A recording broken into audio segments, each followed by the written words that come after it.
Bonjour, bienvenue à tous sur la chaîne Hello's Guidance. Je vous propose aujourd'hui le tirage concernant les béliers pour le mois de mai 2020. Donc ce sera le tirage général comme je procède chaque mois en deux temps. Donc je vais faire une première ligne de lecture avec le tarot de la bienveillance pour ensuite compléter avec le tarot du funambule dans un deuxième temps. Donc pour ceux qui me connaissent, vous avez l'habitude. Pour les autres, je vais vous indiquer au fur et à mesure ce que signifient les cartes et en tout cas quelle position elles opèrent pour que vous puissiez faire votre propre analyse si vous connaissez le tarot. Moi personnellement je n'y vois aucun inconvénient puisque le tarot est un outil projectif. Donc au contraire je vous invite à y trouver votre propre signification, votre propre sens. Moi je vous propose une interprétation qui m'est propre et donc je vous la soumets. Allez on y va, c'est parti. Bélier, mai 2020.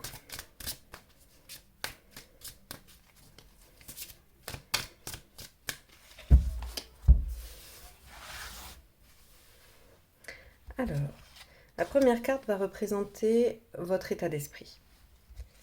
Celle-ci, ce qui vous préoccupe. Donc moi, je fais une lecture globale des deux. Ici, nous allons avoir l'événement du mois, ou en tout cas ce qui va probablement se passer, ou ce qui va marquer votre mois. Ici, les aspects positifs, les avantages, les aides, les soutiens de la situation. Ici, je la placerai après ensuite bien, ce sera plutôt les aspects négatifs, les obstacles, ce qui va vous entraver. Ici, on va avoir l'impact dans le domaine émotionnel. Ici, on va avoir l'impact dans la sphère matérielle. Et ici, l'impact global par rapport à vous, votre propre intériorité, votre développement. Enfin, ici, on va avoir la situation telle qu'elle est à la fin du mois. Alors, pas la finalité de la situation en elle-même, mais où elle en sera à la fin du mois de mai. Donc, on y va, c'est parti pour une première interprétation.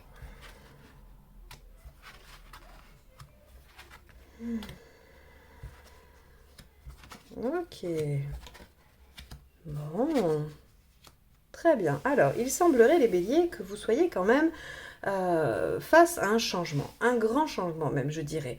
Un changement qui va vous amener à un choix. Alors effectivement, là, ça pourrait vous paraître bizarre, parce que je commence par la fin, mais je pense qu'on est obligé de constater ça pour pouvoir bien comprendre après tout le reste du tirage. Donc, on a ici, qu'est-ce qui vous... votre état d'esprit. Votre état d'esprit, c'est le 7 d'épée. Alors le 7 d'épée, qu'est-ce qu'il fait? Il défend une cause. Il défend sa cause ou une cause dans laquelle il croit. Et donc, il va défendre bec et ongle ses arguments, son positionnement, ce qu'il pense. Et on est vraiment là dans... si vous voulez, le 7 d'épée, le 7 d'air, c'est la carte des grands défenseurs de grandes causes, tels que l'abbé Pierre, tels que... voilà, enfin, tous ceux qui défendent une grande cause. Alors, évidemment, vous n'allez pas tous vous lancer demain dans la défense des pandas ou de l'écologie ou de je ne sais quelle autre grande cause humanitaire, mais elle peut représenter à sa propre échelle vraiment la défense de quelque chose qui nous tient à cœur. Qu'est-ce qui vous tient à cœur? Eh bien ici, on a un cavalier d'épée. Qu'est-ce qui vous tient à cœur? C'est de vivre en cohérence avec votre, on va dire, votre rythme, votre mouvement émotionnel. Qu'est-ce que ça peut vouloir dire? C'est, vous avez envie de réaliser des choses. Vous avez envie d'aller vers une victoire, quelle qu'elle soit. Ici, je vous propose un tirage général. Donc, ça peut toucher n'importe quel aspect de votre vie. C'est à vous de l'interpréter par rapport à ce qui vous préoccupe. Et donc, vous voulez aller vers la victoire. Et cette victoire, vous la pressentez. Vous sentez ce qui vous anime. Vous avez envie d'y aller. Vous avez envie de foncer. Pour un bélier, rien d'étonnant. Mais là, on sent qu'il y a des entraves à ça, si vous voulez. Il y a des entraves et il y a probablement des gens à convaincre ou des démarches à faire dans lesquelles il va falloir se battre. Et là, on sent que vous allez déployer toute votre puissance, toute votre énergie à cela. Et là où c'était important de commencer par la fin, c'est que toute cette énergie, elle vous amène, ou en tout cas tout ce que vous avez envie de défendre, ça vous amène à un changement, d'accord? À un changement d'un point de vue émotionnel, donc un point de vue aussi relationnel. Ce changement, eh bien, vous allez plus ou moins bien le maîtriser. Alors, ici on voit avec le cavalier de coupe, dans les faits, c'est qu'il y a une rencontre. Alors, La rencontre, évidemment, elle peut être sentimentale, émotionnelle, ça peut être un compagnon, peu importe. Il peut y avoir quelqu'un dans votre vie d'un point de vue sentimental, mais ça peut aussi être dans n'importe quel autre aspect. Vous pouvez avoir rencontré quelqu'un qui vous propose un projet, vous pouvez avoir rencontré quelqu'un qui vous donne une idée, et cette idée vous anime. Enfin, voilà, c'est une rencontre. C'est à la base, il y a quelqu'un qui vient vous ouvrir les yeux, il y a quelqu'un qui vient vous faire réaliser des choses, et comprendre en tout cas des choses, pas réaliser au sens de les faire, comprendre des choses, et c'est ça l'événement du mois de mai. C'est ça qui entraîne le fait que vous allez vous battre pour vos idées et que vous allez amorcer un changement. Donc, c'est quand même lié à l'entourage. Alors, évidemment, le cavalier de coupe, il peut représenter un bon ami, il peut représenter un partenaire, il peut représenter quelqu'un de sa famille. En tout cas, c'est quelqu'un avec qui on a un lien affectif. Dans les aspects positifs, on a ici le valet de denier. Le valet de denier, il nous parle, lui, du fait que on va travailler, on va amorcer des choses pour aller vers une amélioration, pour aller vers un essor de la situation. Donc, votre aspect positif dans cette situation, c'est que vous visualisez bien qu'il va y avoir une amélioration de vos conditions, il va y avoir une amélioration soit émotionnelle, soit matérielle, peu importe, en tout cas, vous allez vers quelque chose de mieux. Et c'est une bonne chose. Ce changement, il va falloir l'opérer. Néanmoins, regardez ici, on a en aspect négatif et en blocage, on a un 8 de denier.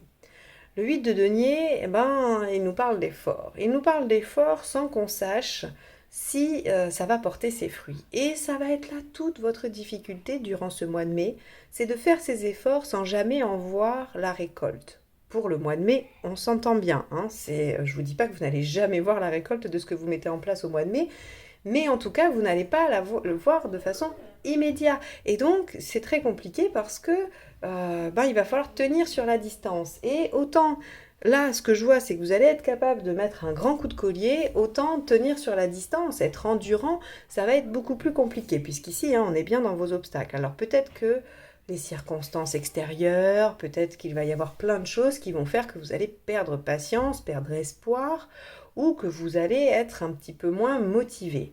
Alors, le tirage attire votre attention sur ça, c'est-à-dire que il ne faut pas lâcher vos efforts, il ne faut pas abandonner, parce que ça vaut le coup, il y a vraiment du potentiel, d'accord ? On voit ici donc émotionnellement cette roue de fortune dont je vous ai parlé qui amène émotionnellement un changement. Alors, peut-être que la situation, si c'est un projet, si c'est professionnel, si c'est autre que sentimental, ça va vous amener un meilleur épanouissement, que ça va vous amener un changement. En tout cas, si vous étiez dans une situation délicate, vous allez passer dans une situation bien meilleure. Néanmoins, la roue de fortune indique un changement, c'est-à-dire que si votre situation était bonne, il se peut qu'elle devienne moins bonne, d'accord ? On est dans cette opposition au bas. Ce qui a été en haut doit passer par le bas et ce qui est en bas doit remonter en haut. Donc là, si vous voulez, on est vraiment dans ces aspects-là et émotionnellement, il va y avoir une bascule qui va se faire. Elle peut s'appliquer effectivement à n'importe quelle situation. Soit vous étiez mal et vous allez vers du mieux, soit vous étiez bien et vous allez vers quelque chose de plus difficile. Néanmoins, matériellement, on voit qu'avec l'empereur, il y a une certaine stabilité au niveau matériel, que vous arrivez à conserver les choses. Peut-être qu'il y a un soupçon d'arrogance, méfiez-vous. Ne soyez pas trop présomptueux par rapport à ce qui semble acquis. On verra après comment ça se complète avec la deuxième carte. Je ne sais pas pourquoi l'empereur ici m'évoque à la fois une stabilité et en même temps un peu trop d'assurance. Il va falloir que vous soyez attentif à ça au niveau matériel. Il n'y a pas de raison que les choses soient compliquées, il n'y a pas de raison que la stabilité soit mise en danger. Néanmoins, soyez vigilants, d'accord ? On ne va pas pécher par orgueil. Ici, regardez, c'est assez étonnant parce qu'on a un 5 de bâton. Dans votre aspect général, développemental, dans ce qui va changer pour vous durant ce mois de mai. Et c'est en lien avec ce 7 d'air pour moi. C'est-à-dire que oui, vous allez défendre votre point de vue, vous allez défendre votre cause, votre propre cause, ou une cause, peu importe, en tout cas, vous allez défendre quelque chose. Et ici, le 5 de feu, qu'est-ce qu'il nous dit ? C'est le 5 de bâton, donc c'est le débat d'idées. C'est être capable d'imposer son point de vue, être capable de l'argumenter correctement, c'est-à-dire qu'il ne s'agit pas de dire c'est comme ça, un point c'est tout. Vous allez être capable d'en développer les arguments, d'en comprendre les tenants et les aboutissants, et de pouvoir démontrer par A plus B que ce que vous mettez en place vaut le coup, va en tout cas vous amener au changement désiré, Qu'ils vous mettent temporairement ou non en situation difficile, peu importe, hein, on voit qu'ici, vous allez être face à un choix de vie à faire. Donc, les efforts qu'il va falloir fournir sont probablement en lien avec ce discernement et cette clarté dans vos propos et dans vos débats. Hein, lorsque vous allez devoir mettre au jour vos idées, les éclaircir et les rendre compréhensibles pour l'autre, hein, en face, quel qu'il soit. Et donc on arrive en fin de mois avec un 2 de bâton, un 2 de feu, qui nous indique que là vous allez être devant une croisée des chemins et qu'il va falloir choisir l'une ou l'autre option. Alors quand je dis l'une ou l'autre, vous pouvez en avoir deux, vous pouvez en avoir trois. Ça peut être un biais dans une option. Enfin bref, en tout cas, vous allez devoir faire un choix, mais un choix qui va impliquer votre avenir pour longtemps, d'accord? Donc on n'est pas sur je mets quelle couleur de jean ou de chemise ce matin. On est sur vraiment qu'est-ce que je choisis pour ma vie d'après. Alors, c'est intéressant parce que ça nous plonge vraiment dans différents univers, hein. On peut être par rapport à des changements au niveau professionnel, on peut être dans des changements dans une relation, on peut être dans des réajustements de relations familiales, amicales, peu importe. Ce tirage peut vraiment s'adapter à plein de cas différents. Donc on va aller voir un petit peu comment ça se précise avec le deuxième tarot.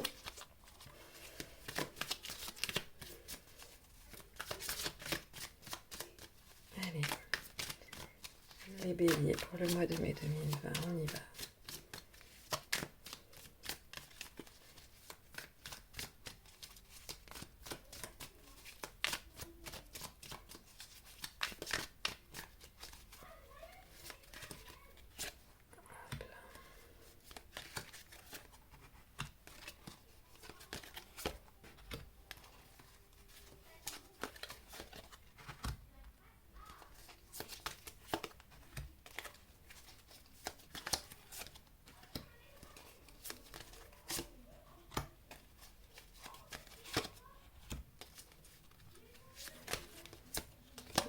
Ah, il y en avait deux qui venaient, je vais la mettre là, on verra. Je la mets de côté, hein. Vous la voyez pas dans le champ, mais elle est là, on verra après ce qu'elle veut dire. Je vous invite à vous abonner si ce n'est pas déjà fait en cliquant juste en dessous sur abonner et la petite cloche si vous voulez être notifié des prochains tirages qui vont arriver. Pour ce mois-ci, ce sera les tirages sentimentaux pour chaque signe et puis après, chaque mois, vous aurez voilà, le général et le sentimental pour chacun de vos signes et ascendants. Si vous souhaitez une guidance personnalisée, me suivre sur Twitter, Instagram ou Facebook, vous avez toutes les informations juste en dessous de la vidéo. Allez, c'est parti, on va découvrir la deuxième partie du tirage pour vous, les béliers.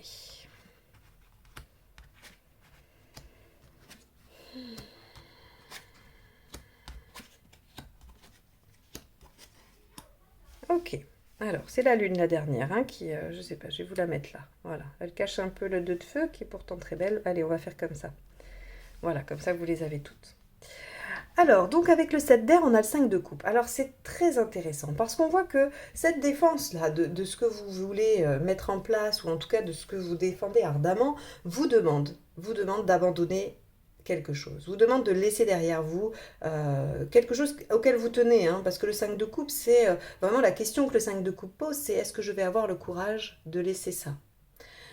Donc il y a quand même des aspects positifs, il y a des bonnes choses, on n'a pas envie de se débarrasser, c'est pas comme quelque chose qui serait tellement négatif que l'on ne se pose même pas la question. Il y a des choix à faire, en tout cas, il y a des sacrifices à faire dans cette histoire. Et donc, clairement, c'est votre état d'esprit. Vous êtes prêt à faire des sacrifices pour défendre votre cause, pour défendre ce en quoi vous croyez actuellement.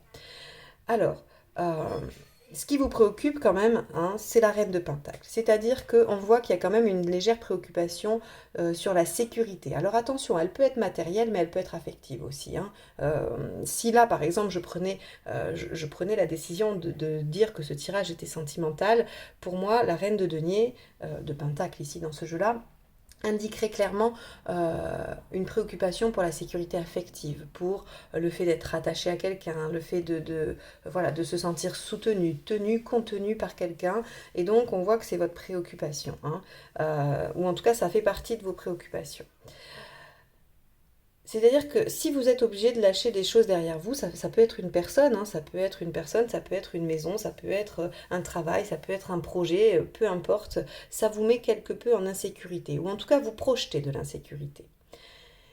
Avec le messager d'eau, hein, qui est donc le cavalier d'eau, le cavalier de coupe, où je vous parlais donc d'une personne de votre entourage qui venait un petit peu vous, voilà, vous faire bouger, on a le diable. Alors effectivement, là, on a quand même, pour les relations sentimentales, on a de la passion. Hein, on a une passion très forte, il faut faire attention à la dépendance, il faut faire attention au fait que ça puisse être un feu de paille. Et pour les relations autres, qui ne seraient pas amoureuses, il faut se méfier de la domination, d'accord? Il y a là, dans cette relation, quelqu'un qui essaye de prendre le pas sur l'autre, qui essaye de prendre le dessus sur l'autre. Et donc, il va falloir se méfier de ça, il va falloir ne pas rentrer dans ces jeux-là, ni dans ces schémas. Hein. Alors on peut parler effectivement des jeux psychologiques hein, qui peuvent se mettre en route avec le persécuteur, la victime, le sauveur. Donc vérifiez bien que vous n'êtes pas dans une de ces positions-là. Dans les aspects positifs, nous avons l'as d'épée. Alors oui, l'as d'épée, de quoi il nous parle? Eh bien, il nous parle d'indépendance. Clairement, vous êtes en train de prendre votre indépendance. Quel que soit votre projet, quelle que soit la situation, vous lâchez quelque chose, vous partez. C'est ça qui vous met probablement en difficulté au niveau de la sécurité. Ces classes d'épée nous parlent effectivement d'innovation, de nouveauté, d'idées brillantes, ou en tout cas d'idées qui vous conviennent, et d'indépendance, d'accord? Donc, il y a, semble-t-il, semble-t-il, un travail amorcé dans ce sens-là. Avec le 8 de terre, qui est le 8 de denier, et le 10 de coupe ici, on nous dit euh, qu'on ne va pas pouvoir. Et alors c'est marrant parce que c'est très en lien, ici on nous parlait d'efforts, et là on nous dit, mais comme si vous aviez l'intention de laisser les choses se déliter d'elles-mêmes, comme si vous ne vouliez pas être acteur de ça. Hein. Il y a une part de vous, quand bien même vous êtes prêt à défendre, vous êtes prêt à vous affirmer, là, ici, il y a une part de vous qui voudrait baisser les yeux et laisser les choses se déliter d'elles-mêmes. Alors soit... encore une fois, dans n'importe quel domaine, hein, voilà, que la situation finisse par s'arrêter d'elle-même, hein, avec le temps. Or là, on vous dit non, très clairement, c'est pas ce qu'il va falloir faire. Vous ne pouvez pas vous permettre d'être dans ces dispositions parce que ça va vous bloquer par rapport à ce changement. Et d'ailleurs, regardez, hein, ici on a le roi de coupe qui nous indique un léger conflit psychique. Hein. Alors quand je dis léger, tout va dépendre de la situation dans laquelle vous êtes, d'accord? Il peut être léger comme il peut être intense. Ça, c'est vous qui allez le définir, c'est pas moi. Le roi de coupe m'indique juste le conflit psychique. Le degré dépend de votre personnalité, dépend de la situation dans laquelle vous êtes, du moment de vie dans lequel vous êtes. Hein. On n'est pas toujours tous, on ne réagit pas toujours de la même façon dans sa vie. Hein. Voilà. Donc là, on va avoir quand même un conflit à régler par rapport à ce changement. Je pense que c'est probablement au regard de ce qu'il faut lâcher, au regard de cette sécurité qui nous inquiète, et donc il va falloir peser le pour et le contre. Visiblement, on n'a aucune raison de s'inquiéter pour ce qui est de la sécurité. Ici, le roi d'épée nous indique qu'on on a bien cerné la situation, on a une analyse suffisamment cohérente et froide. Alors quand je dis froide, c'est pas dans le sens négatif, c'est-à-dire qui n'est pas animée par l'émotionnel et qui est basée sur le raisonnement. Et donc là, si vous voulez, on a suffisamment d'appui pour pouvoir continuer. Et il n'y a donc matériellement, concrètement, aucune raison de s'inquiéter. Donc ça pourrait régler cette reine de Pentacle. Néanmoins, au niveau émotionnel, on est encore un peu fragile. Ici, vous voudriez quand même, même si vous êtes en bonne capacité au niveau de l'analyse hein, et du mental, vous voudriez quand même que les choses, que l'émotionnel revienne un petit peu au devant de la scène et vous avez envie de vous animer pour quelque chose qui vous plaît, qui vous donne envie. Et c'est ce que vous faites, je pense. Hein. On voit que c'est cette transformation que vous opérez aussi entre mental et émotionnel. Vous arrivez, semble-t-il, enfin, pardon, j'ai pas le bon mot qui est sorti, à passer de l'un à l'autre, d'accord? Dans une transition plus ou moins, alors oui, plus ou moins douce ou brutale. Ça, cette roue de fortune, c'est pareil, c'est vous qui allez lui donner l'intensité, d'accord? Hein, elle nous indique un changement, il peut être rapide, brutal, comme il peut être plus ou moins bien géré, d'accord? Ici, par rapport à ce chemin de vie, regardez, vous avez la lune qui est sortie, qui a voulu sortir, et donc on vous demande de faire preuve de créativité, d'accord? Vous n'êtes pas obligé de retourner dans des anciens schémas, vous n'êtes pas obligé de recommencer les mêmes choses perpétuellement, parce que visiblement, si vous avez lâché des choses de ce côté-là, il y en a d'autres que vous n'arrivez pas trop à lâcher, d'accord? Donc là, on vous demande de faire preuve de créativité, et surtout, surtout, Ici, avec un 6 de pentacle, on vous demande, vis-à-vis de ce choix, d'être dans l'équilibre, d'accord? Parce qu'il y a clairement un déséquilibre. Ou en tout cas, vous êtes en train de mettre en place quelque chose de déséquilibré. Donc, soyez vigilants, essayez de faire les efforts nécessaires. Les choses sont bonnes, ce pourquoi vous vous battez semble vous correspondre réellement. Maintenant, c'est dans la manière que vous allez avoir de le mettre en place. J'espère avoir été claire, je ne suis pas sûre. Je ne suis pas sûre parce qu'en fait, si vous voulez, il y a vraiment deux aspects qui s'opposent dans ce tirage. Il y a à la fois le mental, hein, dont vous êtes persuadé, vous voulez des choses, vous voulez imposer des choses, oui, vous êtes sûr de vous. Et puis il y a cet émotionnel qui toque à la porte en fait, hein, et qui met à mal un petit peu le mental. Mais bon, globalement, vous êtes à la fin du mois de mai avec un choix à faire. Alors évidemment, certains mettront en commentaire, mais qu'est-ce qu'on fait comme choix? Est-ce que vous pouvez nous dire pourquoi vous ne recouvrez pas? Ah là là là là là là. Eh bien, je vais recouvrir alors. Bon, il y a le fou qui est tombé. Donc, vous savez, le fou, c'est le mât, hein. Je la mets comme ça pour que vous la voyez parce que j'ai plus de place, mais j'aime pas quand ça recouvre les autres. Vous prenez l'option de la liberté, de l'indépendance, d'accord? Donc, que ce soit dans un projet professionnel, que ce soit dans une relation amicale, peu importe, familiale, une relation amoureuse, vous faites visiblement le choix de l'indépendance. Mais c'est pas parce qu'aujourd'hui je vous dis ça qu'il faut acter les choses rapidement. Je pense que vous devez passer par ce cheminement, c'est important. Donc laissez les choses venir à vous et essayez de voir comment ça peut se travailler tout au long du mois de mai parce que vous serez face au choix fin mai, pas vraiment avant, hein, ou en tout cas voilà, à partir de la deuxième quinzaine de mai. Voilà, j'espère que ce tirage vous aura éclairé, aidé et que, eh bien, il vous permettra de mieux comprendre ce qui vous anime si jamais vous n'arriviez pas à mettre de mots dessus. J'espère vous retrouver pour les prochains tirages et en attendant, je vous souhaite un bon mois de mai. À bientôt, au revoir.